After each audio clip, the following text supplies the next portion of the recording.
Good evening. I'm Amanda Starantino. And I'm Mark Mullins. A local shelter tired of turning families away is talking with us about the real issue at hand. They say wrongful evictions are leaving people homeless in Indianapolis at an alarming rate. Working for URTV6's Troy Washington is taking a look at plans to help those struggling to get back on their feet.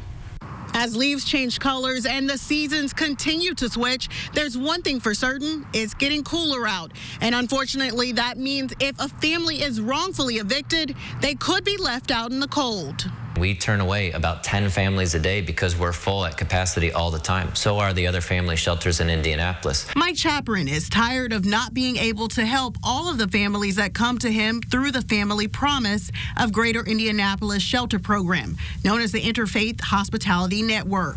Fed up with doing the same old things, he set his sights on getting to the root of the housing issue. We have more evictions than Chicago and Los Angeles combined, despite only having a third of Chicago's population. He calls it a wrongful eviction crisis. According to a study done by Princeton University, released recently, Indianapolis has the second highest eviction rate in the United States. We're here. We're in the shelter.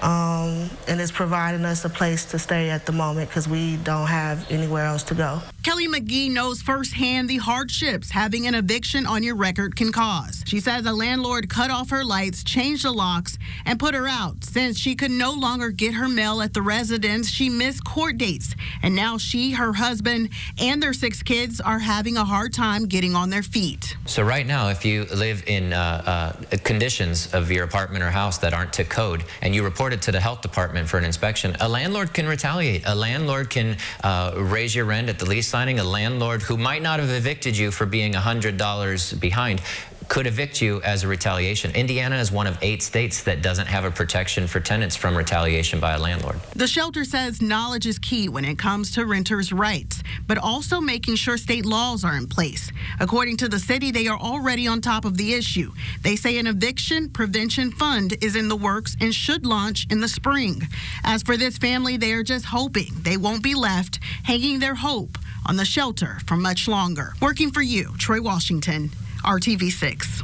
Well, Family Promise of Greater Indianapolis is holding an event on the 19th, hoping to get the attention of city leaders and lawmakers. The goal is not only to discuss the problem, but also to make sure that it gets addressed.